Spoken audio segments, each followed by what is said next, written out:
Mark 12, we want to read verses 28, 29, and 30. And so I'll read 28, and then I want us to read 29 and 30 together. Then one of the scribes came, having heard them reason together, perceiving that he had answered them well, asked him, which is the first commandment of all? So Jesus, this is a whole exchange where different people are coming to Jesus, the scribes, the Pharisees, and they're trying to trip him up in his words, and he answers them with the wisdom of God and confounds them. And so this scribe comes up and asks them, which is the first commandment of all? That's an important question. Amen?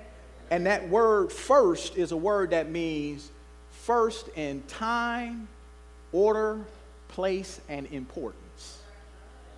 So he's coming to Jesus, and he was like, if you just boil it all down, what is the greatest, most important commandment? Now let's read verse 29 and 30 together. Ready? Read. Jesus answered him, the first of all commandments is, hear, O Israel, the Lord our God, the Lord is one. And you shall love the Lord your God with all your heart, with all your soul, with all your mind, with all your strength. This is the first commandment. So Jesus answers him saying, the commandment that is first in time, place, order, and importance is this. And Jesus' answer is instructive, and it really upends the approach that we have come to take in the church. And the approach that many have come to embrace in the church is that the most important thing is X. It's one thing. But if you really examine what Jesus said, he said the most important thing is to give God your all. See, we want one thing that we can zero in on. And the most important commandment is go to church. All right, got it. The most important commandment is tithe. Okay, got it.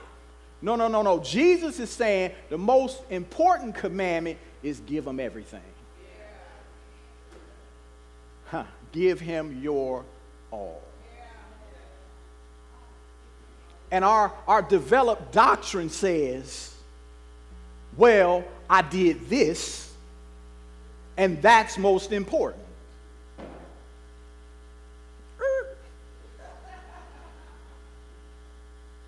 Or we've developed this phrase that says, well, at least I.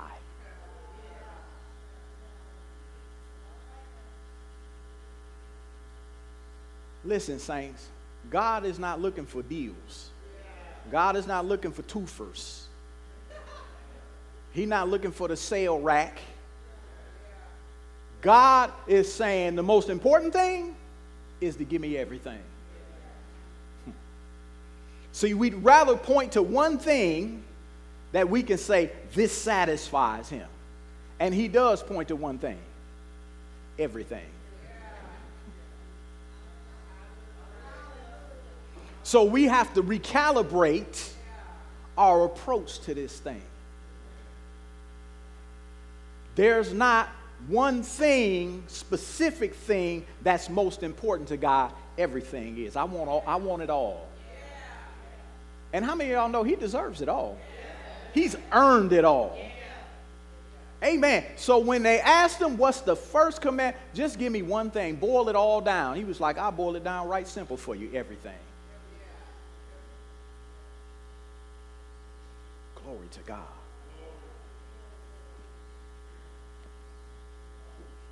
So what this means is God is not satisfied with our leftovers. He's not even satisfied with us giving the best in one thing. Amen. That's good. And if that's all you got.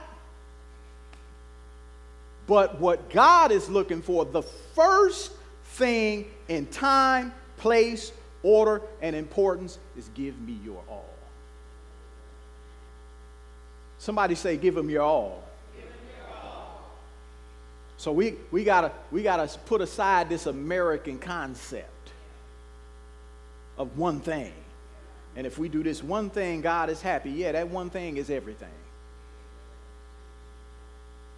Amen? And so this brings us to the reason that the Lord began to deal with me, because at the beginning of this year, God gave us a focus, an emphasis for the year. How many of y'all remember what that is? All in. And so God wants us to revisit that, to re-establish it. Like Peter said, that I'm going to stir you up by putting you in remembrance, even though you know it. Amen. Some people know it. Some people it's kind of slipping. Some people never got on board in the first place. But God wants us to look at it again. And to understand that, see, we cannot afford to hear something from God and ignore it. We can't hear something from God and kind of half pay attention to it, because when we don't do what God is calling us to do, what he's instructing us, there's a cost. Amen. And one of the things that we talked about at the beginning of 2020, because see, this really is just a building on top of what God told us in 2020. In 2020, the all-in message is when it started, right? And how many of y'all remember what happened in March of 2020? The world fell apart. A pandemic hit the shores of America and everything shut down, and there were all kind of problems. But for those who got all in January, we were ready. See, we can't afford to not pay attention, because, see, God sees what's on the road ahead of us, and he always tries to prepare us so that even if we don't know the specifics, when it gets here, ready. Either ready or moved. What you mean by moved? Remember when the children of Israel were in Egypt and God was in the process of delivering them, and it was time for some of those plagues, and he told them, I believe it was the hail, he was like, look, all y'all go wait in the land of Goshen, because I'm about to rain hail everywhere else. And he rained hail everywhere else but the land of Goshen, because he moved them. See, something's coming, and I don't want you to be there. I don't want you to experience that. I want you to miss it. Somebody say miss it. So he moved them into the land of Goshen. So God sometimes prepares us to withstand. Sometimes he just moves us if we'll pay attention. He knows when financial stress and financial turmoil is coming. He wants to move us. He wants to prepare us so that when it gets here, we can't afford to just not pay attention. Or on the other side of the coin is sometimes there are good things coming. And he wants us to be standing right smack dab in the middle of it. So it just smack us all in the face. But if we don't listen, it's raining down here and we off over here somewhere, not where we're supposed to be. And then one or two things happening. One is we're wondering, how come everybody getting blessed but me? You ain't in the right place. Or worse yet, sometimes people are oblivious that their blessings being rained down. Amen. Listen to me. Let me tell you this. There are people, there are members of Living the Word Christian Ministries that have no idea that God is moving in our midst right now. There are people who just don't know. Amen. People don't have no clue how the Spirit of God is moving in this place. Do you know the Spirit of God is moving mightily in here? Glory to God. But some people don't even know. They're like, what? See you over there. But God is telling us to be all in so that we're in the right place, and so we get to participate in the move of God.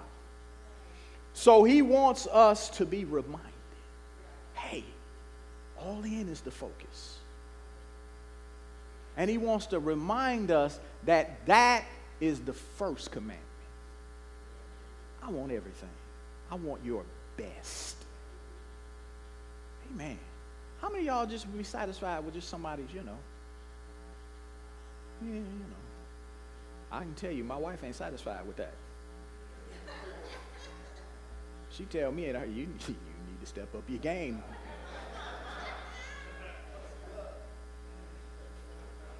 Amen.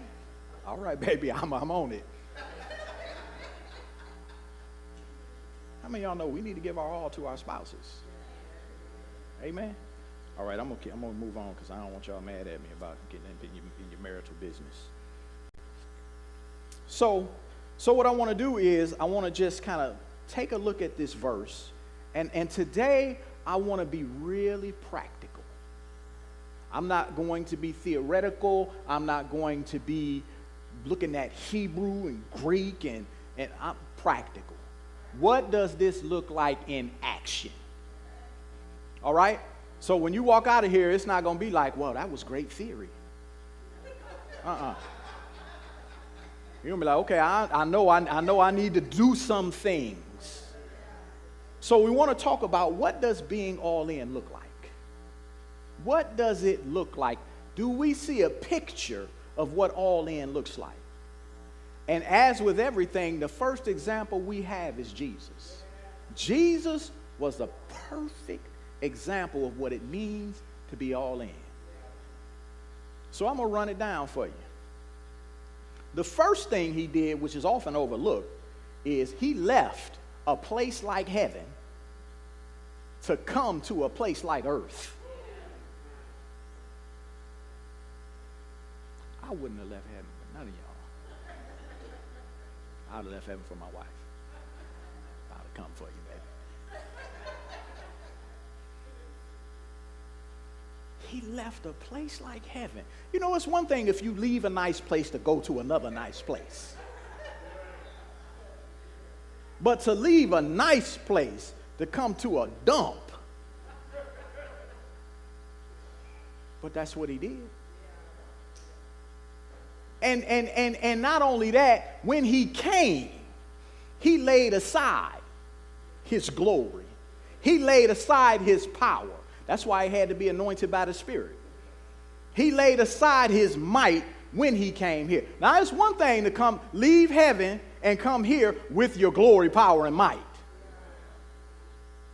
Amen. That's one thing. I might have done that for some people. But you tell me I got to be like one of them? No, thank you. Find somebody else for that job. But Jesus said, I'll do it. Laid aside the glory, the power, the might, and came to this place. And then, on top of that, after that, he endured 3 years of exhausting ministry. See, one of the things that we sometimes do is when we read the Bible, we don't read it from a human standpoint. We just kind of read it. But if you read Mark specifically, one of the things you learn is that Jesus was exhausted. How you think he fell asleep in the bottom of a ship that was in the middle of a storm and filling with water? He was exhausted.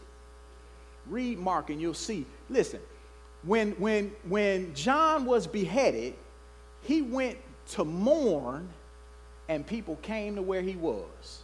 He couldn't even mourn the death of his cousin because people came. And the Bible talks about, when he healed somebody and he was like, don't tell anybody. You know what that was about? I just need to break. Don't tell nobody I did that, because as soon as you tell them, they come into where I'm at by droves. So just, I'm moved with compassion. I'm going to heal you, but just keep it to yourself, please.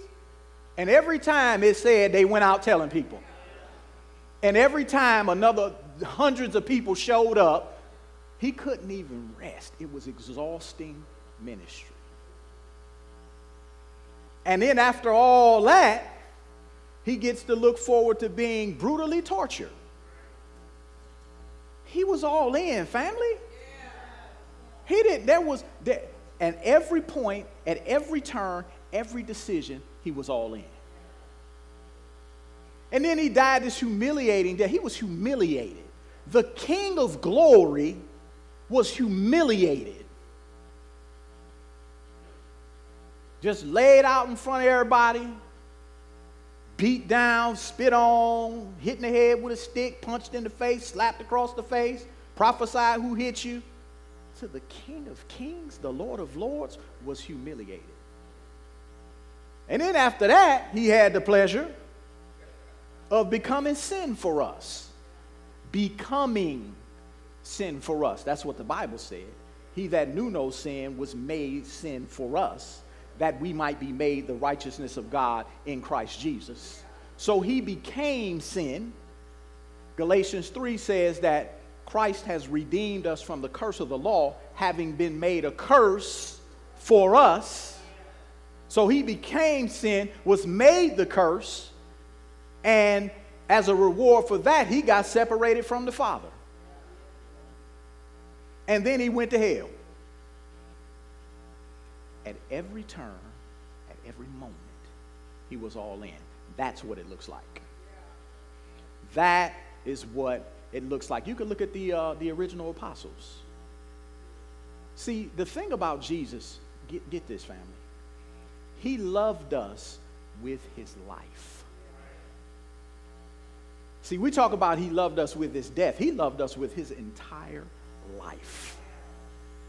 From birth to death and beyond. So all in means I'm loving you with my life.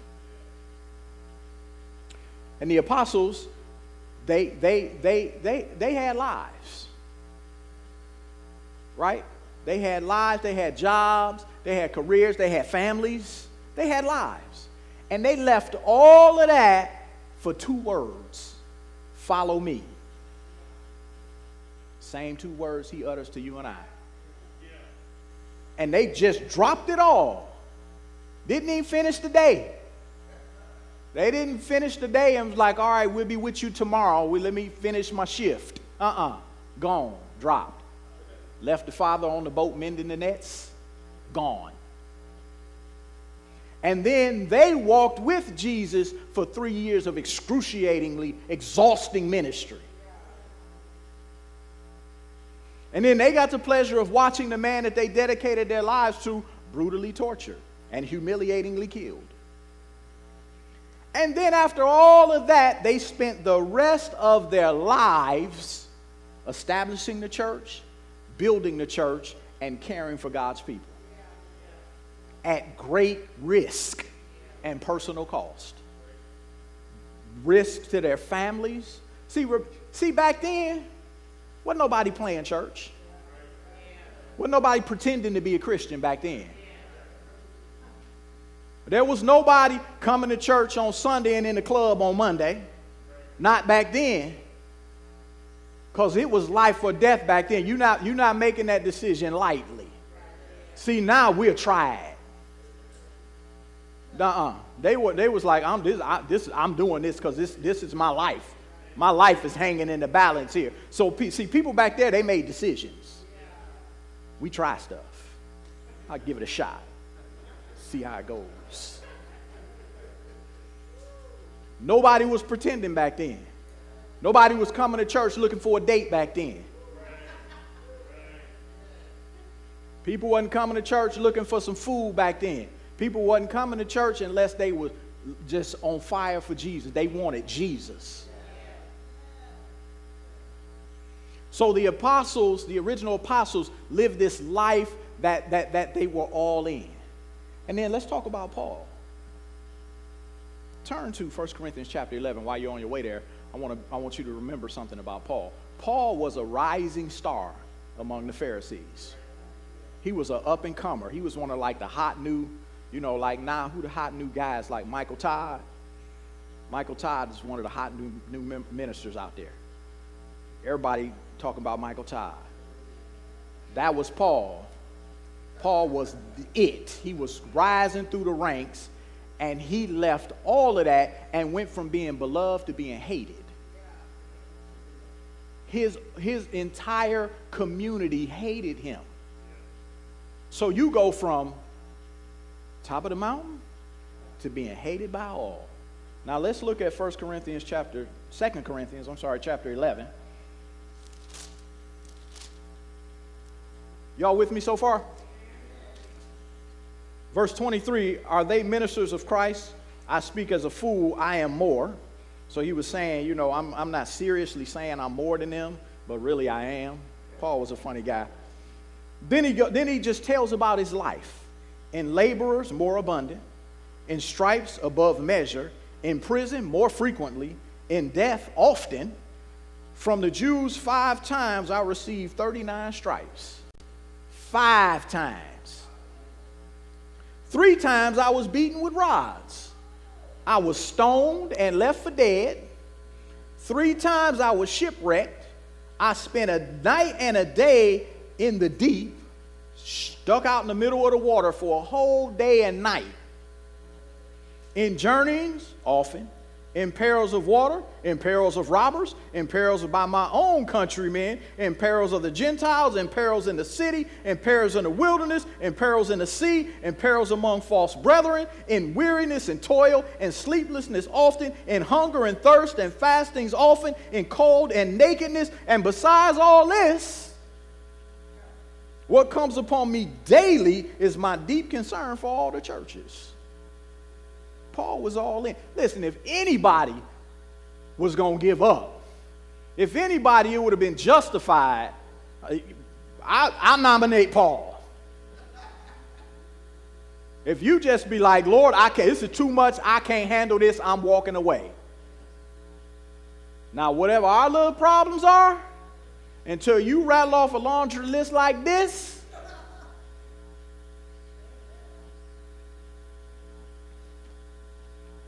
but here's the thing. For the vast majority of us, God's not even asking anything like this. See, all for some people means this stuff. But that's not what he's asking for most of us. What he's asking for most of us is far less involved. But the way we act and respond suggests that we think even that's too much. He's not asking any of us to go live in China.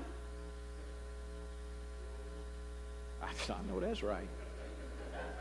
I'll gladly do the things you asking me to do. Just don't ask me to go somewhere where I don't like the food.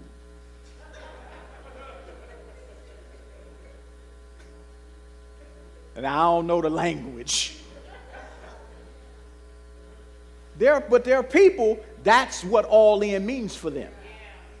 It means leave your people, drop everything, and go over to some village in the outskirts of Vietnam and preach the gospel. That's not what he's asking most of us. So we ought to be happy. Whatever you ask for, Lord, but please don't ask for that. Don't ask me to go. I remember when Toya and I were dating. You know, I had learned that one of the things you do if you're dating somebody, you're thinking about getting married, is you ask a whole lot of questions. And so one of the questions I asked her, I said, if the Lord told me to go to China, would you come? Well, she must have said, yeah, because we married. But that's not what he's asking the most. There's nobody in this room that he's asking that of. But what does he ask of us? What does it look like to be all in? For most of us. What does it look like very practically? And so let's go back to Mark chapter 12. And I'm not about to get into well, this word means this and this word means that. I'm just going to give us some practical applications for this verse. Y'all with me?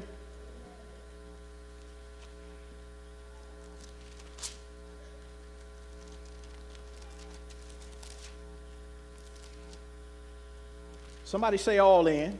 All in. Somebody say love the Lord your God, with all your heart, with all your soul, with all your mind, with all your strength. That's just the first commandment. So I want to look here, and I just want to go through this verse 30. Love the Lord your God with all of your heart. And so the application that I see in this is heart for me means spirit. And so it's, do we love the Lord with our spiritual disciplines? How many of y'all know there's a such thing as spiritual disciplines? There are disciplines that followers of Jesus are called to have, and the extent to which we do them speaks about our love for him. So do we love him enough to set aside time every day and talk to him? It's called prayer. Do we love him enough just to pray? See, a lot of times we think our prayer really is unimportant. God doesn't miss if I don't talk to him. How many of y'all know that's just not true? That's not biblically supported. Our prayers are important for two reasons. The first is, turn to John chapter 4.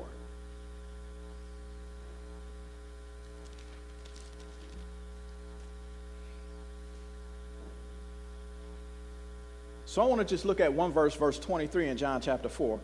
But the hour is coming, and now is, when the true worshipers will worship the Father in spirit and in truth. And a lot of times we get hung up on, yes, spirit and in truth. I worship God in spirit and in truth. But look at what the next clause says. For the Father is seeking such to worship him. He's looking for our communion with him. He has a need for it. Y'all see that? He's seeking it. So see, whether you talk to him or not is not irrelevant to him.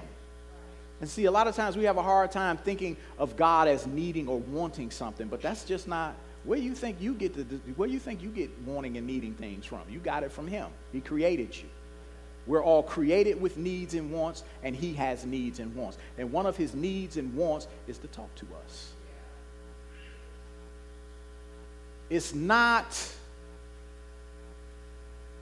no big deal because I got all these other people to talk to. That ain't you. Listen, you can't talk to my wife for me. She's not going to accept that. Well, I mean, Clifton talked to you the other day. What? I need to talk to you. The other thing is, and I'm just going to say this in passing, but if you catch it, it'll bless you. We have a partnership with God where we have the authority in the earth and he has the power to solve every problem in the earth. And we partner with that through prayer. See, we've got the authority. He's got the power. But Ezekiel, the 28th chapter, it's either 22nd or 28th, reveals something very powerful. And that is, he needs us to pray. God don't need nothing. Ezekiel 28, I want to say it is, verse 30. He was getting ready to pour out his wrath on the children of Israel, but he didn't want to do it. It's all in Ezekiel. You can read it later. And he said, this is what it says. I sought for a man to stand in the gap and make up the hedge before me so I wouldn't destroy the land. But I couldn't find anybody. So I poured out my wrath. So here's God has something he wants to do. But he can't because nobody asked him. That's Bible. So you see, he wants our prayer because he wants to commune with us, but then he needs somebody to invite him, somebody with authority here, to invite him to address problems here. I just threw that in for free. That wasn't my topic. That's just free right there. Just be blessed. Amen. I'm not even going to charge you for that. So do we love him enough to set aside time every day to talk to him? That's a spiritual discipline. Do we love him enough to read the book that he left for us? Listen, God went through great lengths to leave this book for us. And a spiritual discipline of the believer is to read it. Because this is one of the primary ways, and really the first level ways, we get to know who he is. It's not until you know him through the word that you then get deeper, more personal revelation of who he is. And so he's like, I left this for you. Do we love him enough just to read it? Amen. 10 minutes, 15 minutes. Shoot, a chapter a day. Just read a chapter. Jesus, a chapter. It's a spiritual discipline. Love the Lord your God with your spiritual disciplines.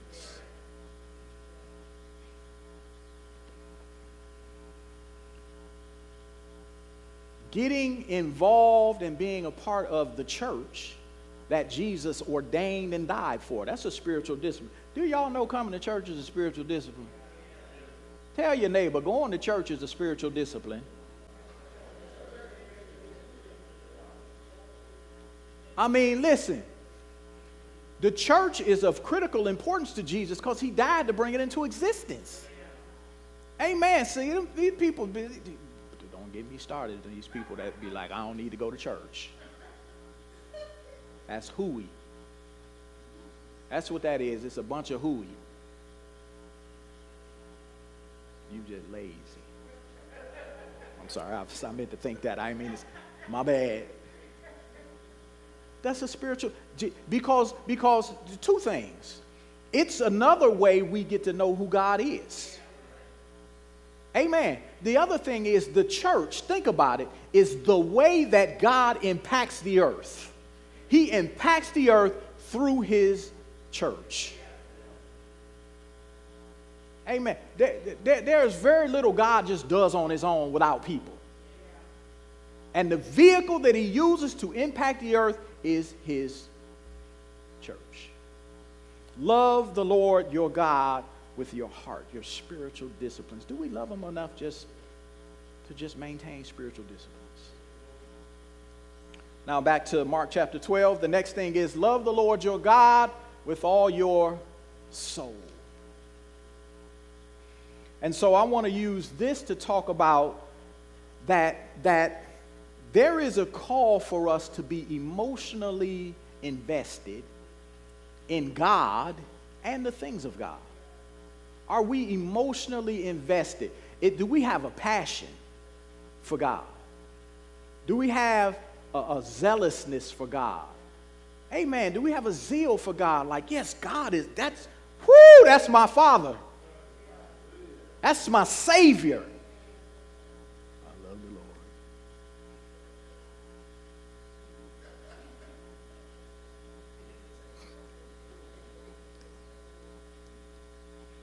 Do we have an emotional fire for God? That's evident in our prayer life. That's evident in our praise life. That's evident in our conversations. Or are these things dead and dry? I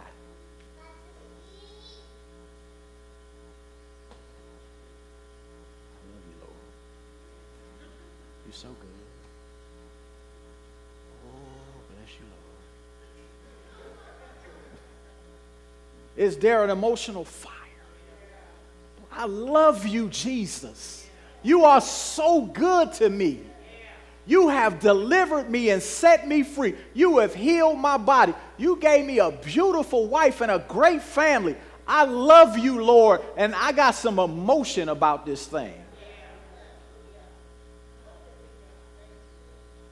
Glory to God. Ain't nothing worse than a dry I love you.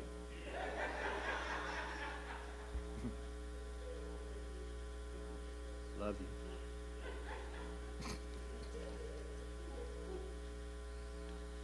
You know how much I love you. I just love you so much. I just can't stand it. It's just hard to put into words. How much I love you. Man, get out of here. I don't believe you.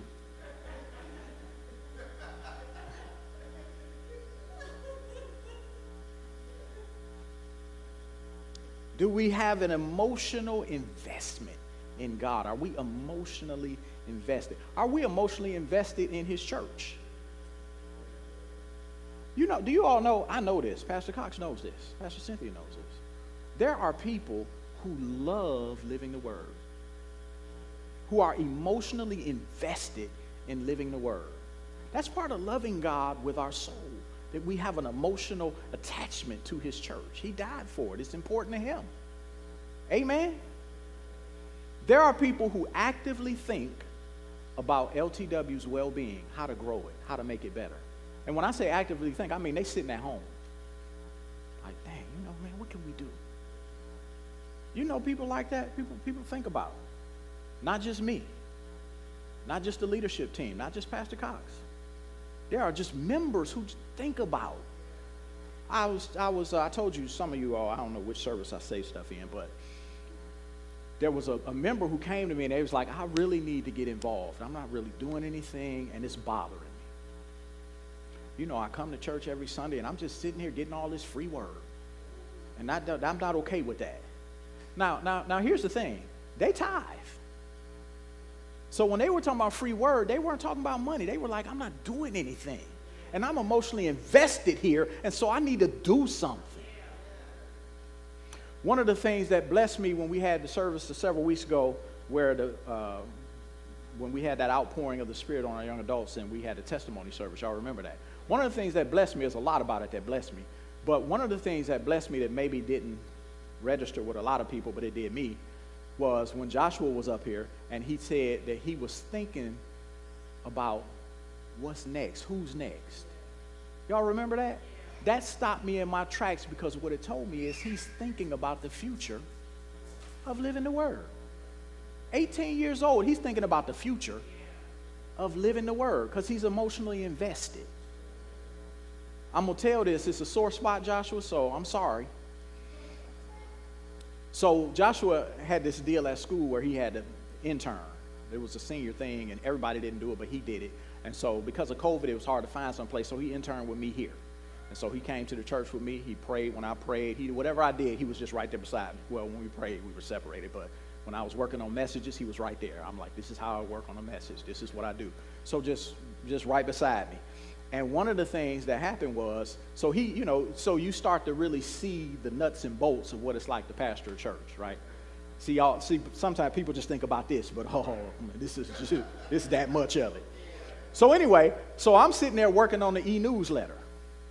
He got hopping mad. He was like, why do you spend so much time on this? You need to be praying. You could be doing so much other stuff. I'm like, he cares. And I mean, he's still salty about it. Because he's my proofreader, so I send it to him after I finish it. And like one time I sent it to him, he's like, you know how I feel about this, but I'm going to do it anyway. So he irritated that I'm spending time on that. That's somebody that cares. Like the ministry is better benefited with you spending this time doing something else. There are people who love this place. And God appreciates that. God sees that. There are people who pour out their life in this place, and then there are others. I'm looking straight down the middle. I'm not looking at anybody. I'm just looking straight. There are others.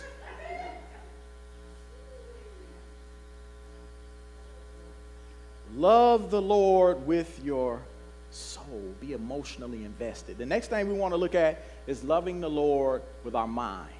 And I want to use this to talk about how we are called to love God with our decisions. See, because the way we think determines our decisions. So turn with me to John chapter 14. Y'all following me so far?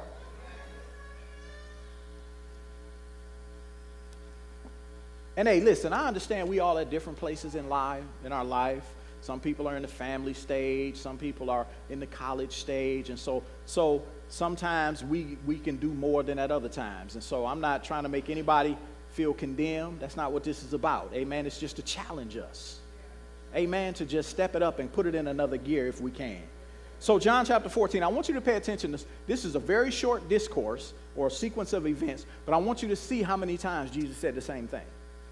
So John chapter 14, verse 15. If you love me, keep my commandments. That's simple.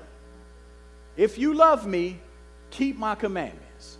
I'm so tired of people talking about how much they love the Lord and not doing anything he said.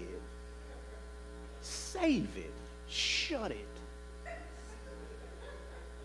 Sounding brass, tinkling cymbal. It's like nails on a chalkboard. Shut up.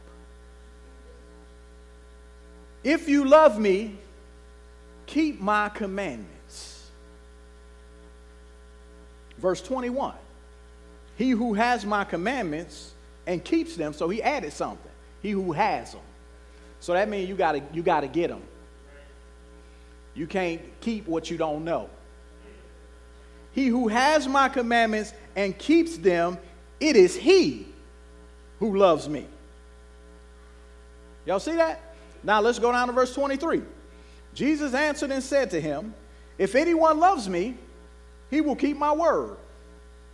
Verse 24.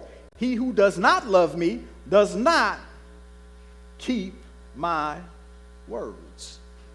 So one of the ways we love God is with our decisions. Amen. Do we love him with, is it evident in our decisions? I can't tell Toya I love her if I'm not doing nothing. I love you, baby. You ain't doing nothing. Won't help clean the house, won't do nothing. Just, some people I'm like, don't talk, just show me. You done told me so many times, don't even say nothing. I'll just watch.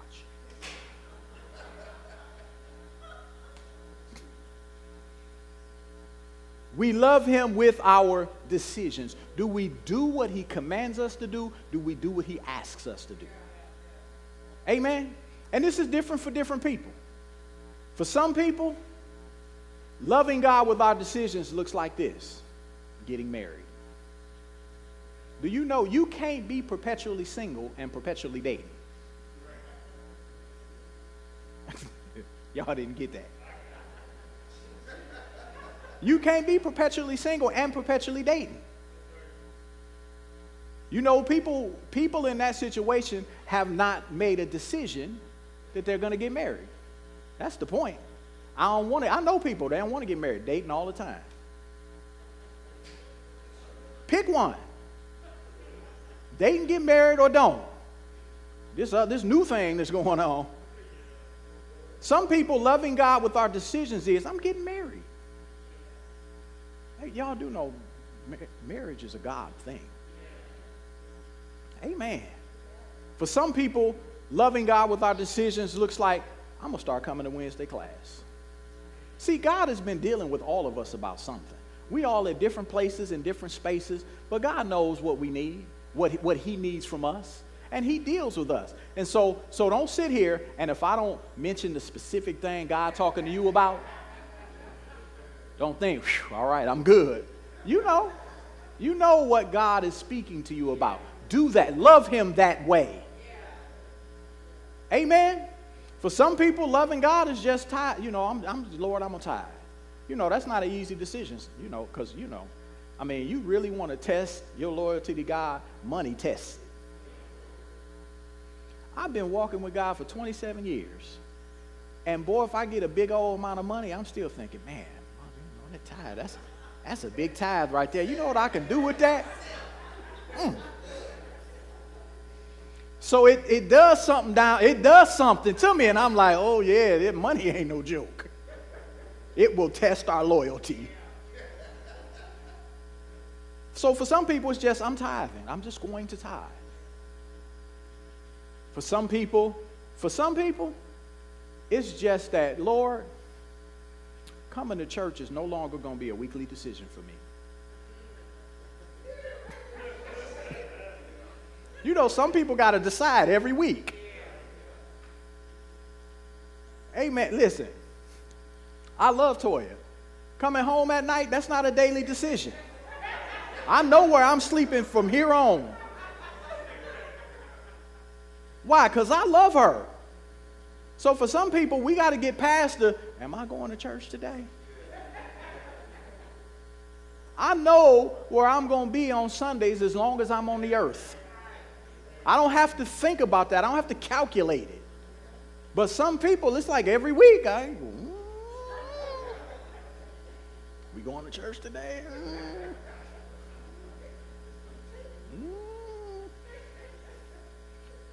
Love God with our decisions. Lord, from now on, I'm at church. It's nothing to discuss, nothing to debate, nothing to consider. I'm there. For some people, it's just joining the church. You know those, I don't have to belong to a church Christians, right? Some people, it's just like, Lord, okay, all right, I'm joining the church. I know it's inconvenient and all this other stuff, but I'm loving you with that decision. Amen. Glory to God. For some people, it's just saying yes to God's plan. Amen. God, there are things that God is calling people to do, and they have to decide. Am I going to do it or not? I had to decide, am I going to walk away from a 6-figure career? That was a decision I had to make. Amen. It wasn't easy. But it was his plan for me. And so I don't know what his plan is for you, but for some people it's just saying yes to his plan. Amen. So there are decisions that we have to make that reveal our love for our Father. Amen. Glory to God. So now let's look at strength. Love God with our strength. This is about effort. How much effort do we put? You know, sometimes we just the least little bit of resistance. I was going to church today, but the shirt I was going to wear was dirty.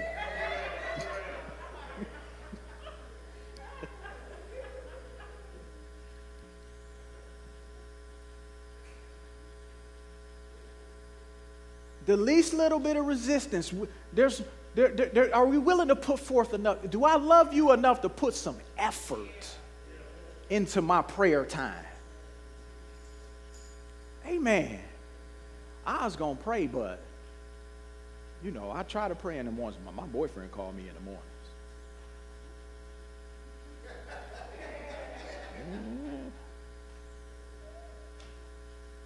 One of the things that I decided to do some years ago is I don't turn my phone on until after I've spent my time with God. Because if I didn't, now y'all might find this strange, but Pastor Cox fly pigeons. Everybody's got their thing, or used to. When I turn my phone on, the first thing I want to do is go to ESPN and see what happened in the sports world. But then that turns into a 45-minute ordeal. And now I don't have time, Lord. I got to get up. So I'm like, I'm not turning it on. I'm not going to be one of those people that get up and want to pray and want to read the word, but after an hour on Facebook, there's no time. So, and here's my point. It takes effort not to turn my phone on. Because I'm wondering, you know, how many points did Steph have last night? Who did the Warriors sign in free agency? So it takes effort not to turn it on, but I love him enough to put forth that effort. Amen. I love him enough to put forth effort into finding ways that I could spend more time with him. I mean, because it's easy just to kind of whittle away the day. But do we love him enough to put forth effort? Effort in our time of reading the word. Amen. We can't be falling asleep every time. Amen. I fall asleep sometime reading the Bible. It really is more so praying. But that doesn't happen often, but it happens. But you know what? I'd rather fall asleep talking to him than not talk to him. In fact, he probably thinking, that kid love me. He's sleepy, but he's still trying to talk to me. Do we put forth effort? One of the things that annoys my wife, I'm telling on myself, is she doesn't like when you don't put effort in. Amen. So, you know, we got a date night. And so, you know, there was a time when it was just like date night coming. I'm like, what are we doing? I'm not thinking about it. I'm just like, what do we do? You tell me and I'll be there. She's like, you need to put some effort into date night. So now there are weeks when I'm scanning restaurants. I get, you know, I don't wear my sweats.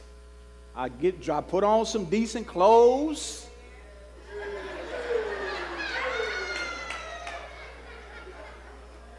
Because I love her, and people you love, you put effort into it. Amen. I make effort to talk.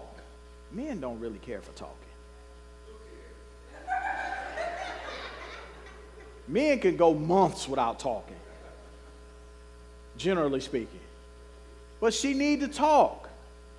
So I try. I put forth effort. And it's not easy. Not because I don't love her, but just men just kind of built that way, you know. Let's go play tennis. We don't have to talk. Let's go do something.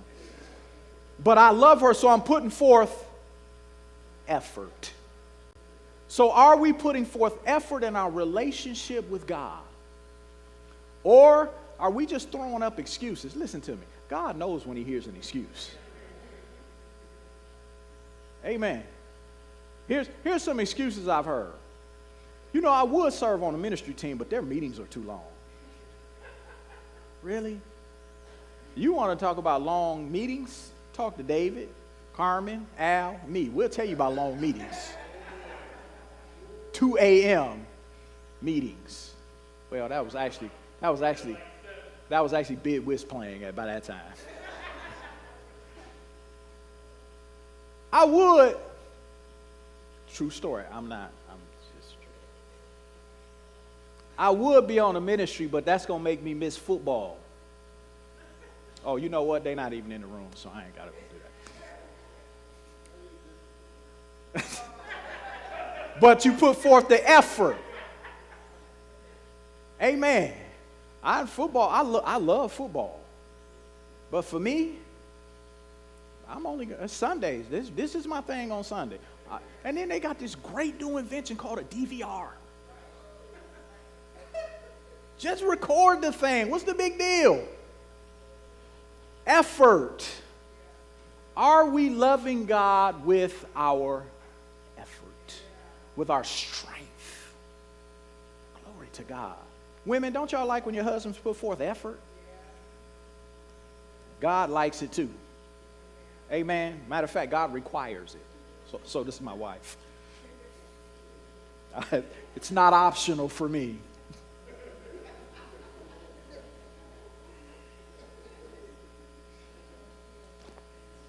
So this is very practical stuff. What does it look like? When Jesus answered the question, what's the first commandment in place, order, time, and importance? Love God with your heart, your spiritual disciplines. With your soul, be emotionally invested in it. With your mind, with your decisions. Make decisions that demonstrate that you love him. If you love me, do what I say. And with our strength, we put forth effort into the things of God and to our relationship with God. And if we do those things, it's a lot, but it's the first commandment. Amen? We can't fail at one. Amen? What's the first commandment? Failed.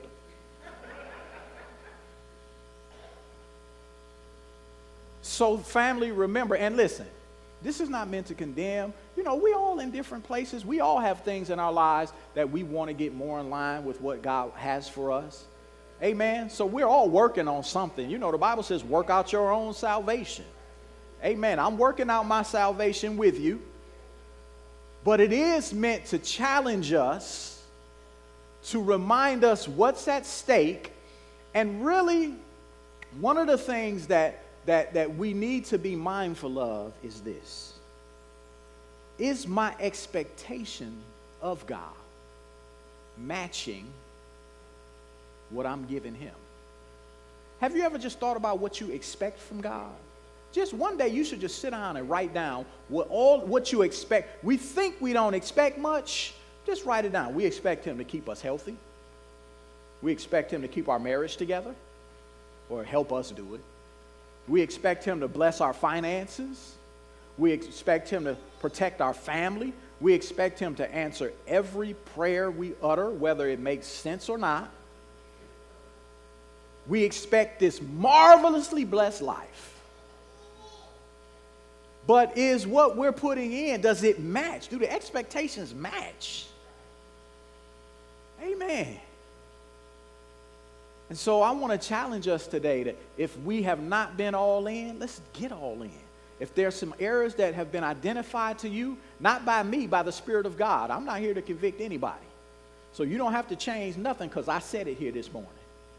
If God's not dealing with you, keep rolling. But if God is dealing with you, let's love him in that area. Amen. Glory to God. Because God will reward us. How many of y'all know God will never see a person that's all in and not take care of that person? Ever. Ever. And if you want to live an exceptionally blessed life, I dare you to be all in with God. I double dog dare you. And see, won't he open up the windows of heaven? Won't it be like heaven on earth? Amen. Glory to God. Stand with me.